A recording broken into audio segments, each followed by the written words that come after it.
Friend, જય શ્રી કૃષ્ણ. મારી રસોઈમાં તમારું સ્વાગત છે. તો આજે આપણે બનાવીશું ટેસ્ટી અને સ્વાદિષ્ટ ભરેલા ભીંડાનું શાક.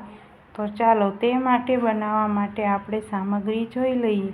તો તે માટે મેં અહીં 250 ગ્રામ જેટલો ભીંડો લીધો છે. આ રીતનો કૂણો અને કમળો ભીંડો લેવાનો છે. મેં તેને સારી રીતે પાણીથી વોશ કરી લીધો છે. હવે આપણે પાણીથી વોશ કર્યા પછી આપણે ભીંડાને નેપકિન કે કપડાની મદદથી સારી રીતે આપણે તેને સાફ કરી લઈશું. તો આ રીતે આપણે ભીંડાને સાફ કરી લેવાનો છે, જેથી ભીંડો ભીનો ન રહે.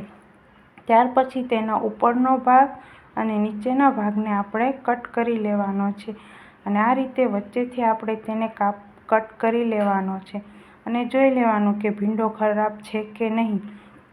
તો બધો જ ભીંડો મેં આ રીતે કટ કરી લીધો છે. હવે ભીંડાની અંદર ભરવા માટેનો આપણે મસાલો તૈયાર કરી લઈશું. તો તે એક વાટકામાં મેં અહીં અડધી ફ્રેશ કોથમીર લીધી છે, લીલા ધાણા, તે એડ કરી પછી ત્યાર પછી આપણે તેની અંદર અડધી વાટકી જેટલો શેકેલો બેસન લીધો છે, અથવા ચણાનો લોટ તમે એડ કરી શકો છો. ત્યાર પછી હવે આપણે તેની અંદર 1 ચમચી જેટલી હિંગ ઉમેરી દઈશું, અને ત્યાર પછી હવે આપણે તેની અંદર 1 ચમચી ધાણા જીરું પાવડર એડ કરી દઈશું.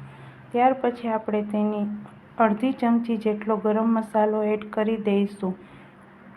ત્યાર પછી એમાં અડધી ચમચી હિંગ ઉમેરી દઈશું, અને હવે આપણે તેની અંદર સ્વાદ અનુસાર મીઠું એડ કરી દઈશું.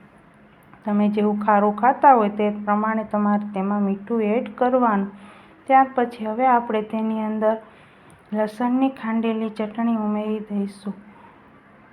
ગુજરાતી હોય અને કાઠિયાવાડી હોય એટલે ખાંડેલી લસણની ચટણી તો બધા જ શાકમાં હોય જ. અને ત્યાર પછી આપણે તેમાં અડધો લીંબુનો રસ એડ કરી દઈશું, અને ત્યાર પછી હવે આપણે તેની અંદર થોડુંક તેલ એડ કરશું.